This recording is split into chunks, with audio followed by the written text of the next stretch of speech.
Kung titingnan mo ang isang computer services shop na iyon ay parang normal lang. Pero sa kabila nito, may malaking lihim ang lugar na iyon. Ang katabing building nito ay isang mini groceries. Iisa lang ang may-ari ng computer services shop at mini groceries na iyon. Sina Ma'am Macaria at Sir Ernesto. Nasa late 40s na sila pero hindi biniyayaan ng anak. Si Chelsea ay 25 years old, nursing graduate pero 2 beses nang bumagsak sa licensure exam. Kaya napadesisyonan alam nito na wag munang mag-take ng exam this year. Sa halip, maghanap na lang siya ng ibang trabaho. Kaya naman sa araw na iyon ay sinimulan na niya ang paghahanap ng trabaho. Nagpalibot-libot siya sa syudad. Maraming nag-hiring pero di naman siya kwalipikado. Accounting staff, project manager, engineer, front desk officer, at kung ano-ano pa ang mga nakikita niyan available na work. Ayaw naman kasi niyang mag-call center agent. Hindi dahil hindi siya marunong mag-Ingles, pero alam niya na makakasama sa kalusugan ang trabahong ito. Naging call center kasi ang pinsan niyan si Irish, pero kalaunan bumigay din ang katawan nito. Naka-graveyard shift kasi ito, kaya nagkasakit ito ng pulmonya at malaki ang nagastos ng parents nito sa hospital bills. Hay, ang hirap talaga maghanap ng trabaho.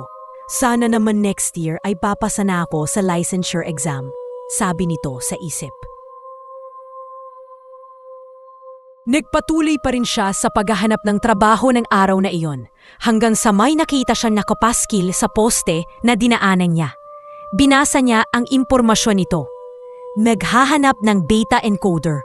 Walang sinasabing ibang kwalifikasyon, basta lang daw may basic knowledge sa computer, like MS Word, Excel at PowerPoint. Wow! Alam na alam niya itong gawin dahil meron siyang sariling netbook. Regalo ito ng tita niya sa abroad noong ika-20 taon niya. Agad niya pinuntahan ang address na iyon para mag-submit ng resume. 3 days after, may natanggap siyang text galing iyon sa pinasahan niyang computer services shop na naghahanap ng worker. Pwede na daw siyang magsimula bukas. Wow! Ang bilis naman ng panatanggap sa akin. Maaga siyang gumising ng sumunod na araw, excitement na may halong kaba ang nararamdaman niya para sa bagong trabaho. Lumipas ang mga araw, alam na ni Chelsea ang pasikot-sikot ng trabaho nito. Hanggang isang araw, hindi niya sinadyang narinig ang pag-uusap ng 2 amo sa kitchen ng shop na yon. Nag-CR kasi siya at malapit lang ang kitchen dito. Ernesto, mukhang gutom na ang anak natin. Kailan pa natin siya pakakainin? Maghintay lang tayo ng magandang tiempo, Macaria. Malapit na rin. Among lalaki niya iyon. Naging palaisipan kay Chelsea ang naririnig mula sa mga amo nito. Sa pagkakaalam kasi niya, walang anak ang 2. Kaya agad nitong inusisa ang kasamahang si Daniel. Wala pa talagang anak sina sir? Tanong nito. Wala. Bakit ba Chelsea? Kuwan kasi di ko sinadyang narinig ang pag-uusap ng 2 na gutom na di umano ang anak nila. Paliwanag ni Chelsea. Sa puntong iyon, napamaang si Daniel, kitang-kita iyon ni Chelsea. Pero agad naman itong nakabawi. Huwag kang makialam sa pinag-usapan ng iba. Ang gawin mo ang trabaho mo. Tiimbagang sabi nito. Nakaraan. Nanlaki ang mga mata ni Agnes nang makita ang isang halimaw sa underground ng shop. Ibig niyang sumigaw. Pero ni walang lumabas na kataga sa bibig niya. Sobrang pangit ang itsura nito. May sungay at buntot. Matutulis ang mga pangil nitong naglalaway pa.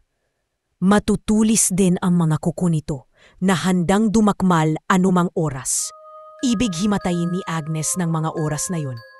Pero mas nanaig pa sa kanya ang kagustuhang makatatas. Napaatras si Agnes nang makitang papalapit na to sa kanya. Dali-dali siyang tumakbo patungong pintuan, pero nang apmang buksan na niya ito, nakalak na ito at kahit anong tulak pa niya dito, talagang hindi mabuksan. Napatakbo siya sa kanan ng silid na yon. There's no way to run. Maliit lang ang silid ng underground na yon. lalo pa siyang nanghilakbot nang may matapakan siya. Pagtingin niya sa paanan, mga bungo at kalansay ng tao. Sumigaw siya ng napakalakas, pero walang sumaklolo. Papalapit na sa kanya ang halimaw. Wala siyang ibang magawa kundi ang lumaban. Pero kahit anong laban pa niya, sadyang malakas ang halimaw. Pinagdudukot nito ang puso niyang tumitibok-tibok pa. Ganon din ang ibang vital organs ni Agnes. Pinaglalamon nito ng halimaw na parang hayok sa dugot laman ng tao. Sa kalapit silid niyon, naroon ang dalawang mag-asawa. Hawak-hawang ng lalaki ang isang kaset na siyang gamit nito sa panlilinlang. Kasalukuyan. Isang araw, sinabi ng among lalaki ni Chelsea na mag-o-overtime daw siya kasi marami silang dapat tapusin na trabaho. Sa kalagitnaan ng trabaho niya ay bigla siyang nauhaw at pumunta siya sa kitchen ng shop para uminom ng tubig. Babalik na sana siya pero may narinig siyang iyak. Iyak yun ng isang babae. Sa simula, mahina ang paghikbi nito pero habang tumatagal, lalong lumalakas ang pag-iyak nito na may halong pagdiyaw. Sinundan ni Chelsea ang iyak na yon. Tantiya niya ay nasa ilalim ng lupa. Agad niyang tinungo ang pintuan ng underground. Naku-curious siya sa iyak na yon. Hindi lingid kay Chelsea ang underground ng shop, pero mahigpit na pinagbabawalan silang pumasok dito. Unti-unti na rin siyang naku-curious sa underground na yon na laging nakalocked. At ngayon nga, lalo siyang na-curious nang marinig niya ang isang iyak ng babae. This time, sadyang nakabukas ang pintuan ng underground at malayang nakapasok si Chelsea. Samantala, buo na ang loob ni Daniel. Hindi na makakaya ng kanyang konsensya. Siya kasi ang inaatasan ng mag-asawa na mag-lock ng pinto sa tuwing papasok ang bibiktimahin halimaw anak ng mga ito. Kumbaga ay accessory of the crime siya. Malaki ang utang na loob ni Daniel. Sa mag-asawa, pinag-aral siya ng mga ito ng high school at college hanggang sa nakatapos siya ng kursong komsay. Pinagkatiwala din nito ang pinakaingat-ingatang lihim ng pamilya. Kaya walang magawa si Daniel kundi sundin ang mga utos nito. Malaki din kasi ang pinapasahod sa kanya. Pero nitong mga huling gabi, palagi siyang nanaginip ng mga kaluluwa. Humihingi ng saklolo ang mga ito. Biktima sila ng anak na halimaw ng kanyang mga amo. Kaya buo na ang loob niya ng gabing iyon. May dala siyang 1 galong gasolina. Nang hilakbot si Chelsea sa nakita, isang halimaw. May sungay at buntot. Matutulis ang mga pangil nito at kuko. Naglalaway pa ito ng kaharap siya. Agad siyang humakbang pabalik sa pintuan at sa kitchen na asalubong niya si Daniel. Bilis, tumakas ka na. Ako na ang bahala dito. No, tumakas ka na rin, Daniel. Sa pintuan nakita nila ang halimaw. Papalapit na ito sa kanila at lalo itong nagwala nang makitang tinutulungan ni Daniel ang biktima sana nitong si Chelsea. Sa puntong iyon, lumabas ng kwarto ang mag-asawa dahil narinig nito ang pagwawala ng anak. Nabigla sila nang makita si Daniel na may dalang galon ng gasolina. Traidor! Sigaw ng lalaking amo. Pagkatapos ka naming pakainin, pag-aralin at bigyan ng maayos na buhay, ganito lang ang igaganti mo sa amin.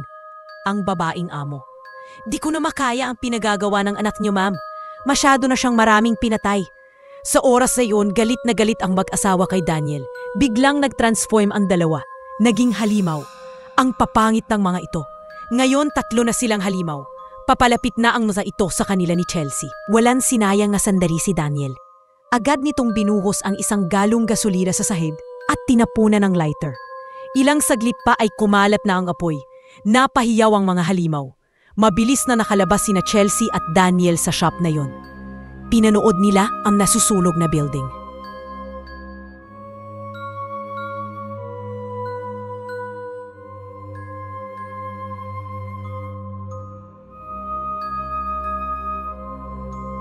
Kung naramdaman mong may nanonood habang pinapakinggan mo to, baka hindi lang imahinasyon yan.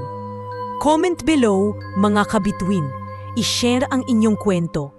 Baka kayo na ang susunod na ma-feature dito sa aking YouTube channel. Huwag kalimutan mag-like at subscribe at pindutin ang notification bell para sa mga susunod pang kwentong base sa totoong pangyayari. Maraming salamat.